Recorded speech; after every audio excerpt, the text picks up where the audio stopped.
চাঁদের পথে ইতিহাস গড়ছেন আর্টেমিস 2 মিশনের নভোচারীরা। এবার তারা এমন কিছু দৃশ্য প্রকাশ করেছেন যা মানব চক্ষু আগে কখনো প্রত্যক্ষ করেনি। যাত্রার চতুর্থ দিনে পৃথিবী থেকে প্রায় 3,36,000 কিলোমিটার দূর থেকে তারা পাঠিয়েছেন হাই রেজলিউশনের কিছু চমকপ্রদ ছবি। একদিকে নীল পৃথিবী, অন্যদিকে চাঁদের বিশাল গহ্বর, যেন দুটি জগতের অপূর্ব মিলনে মহাকাশের ক্যানভাসে আঁকা এক চমৎকার সুন্দর দৃশ্য। ছবিতে স্পষ্টভাবে দেখা গেছে চাঁদের ওয়ারেন্টালে পিসিক, যাকে বলা হয় চাঁদের গ্র্যান্ড ক্যানিয়ন।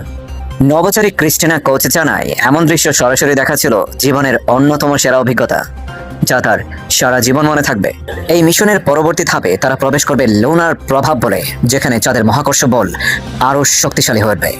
সবকিছু ঠিকঠাক থাকলে এই দলটি পৃথিবীর ইতিহাসে সবচেয়ে দূরে ভ্রমণকারী মানুষ হিসেবে ইতিহাসের পাতায় নাম লিখাবে। বিশ্লেষকরা বলছেন, এই অভিযান শুধুমাত্র দূরে ভ্রমণ নয়, ভবিষ্যতে মানব জাতির চাঁদ এবং মঙ্গল গ্রহে ভ্রমণের পথকেও সুগম করছে। মহাকাশের অজানা রহস্যকে উন্মোচন করতে আর্টেমিস 2 নিঃসন্দেহে এক অপূর্ব সূচনা। Desk report, top breaking news Bangla.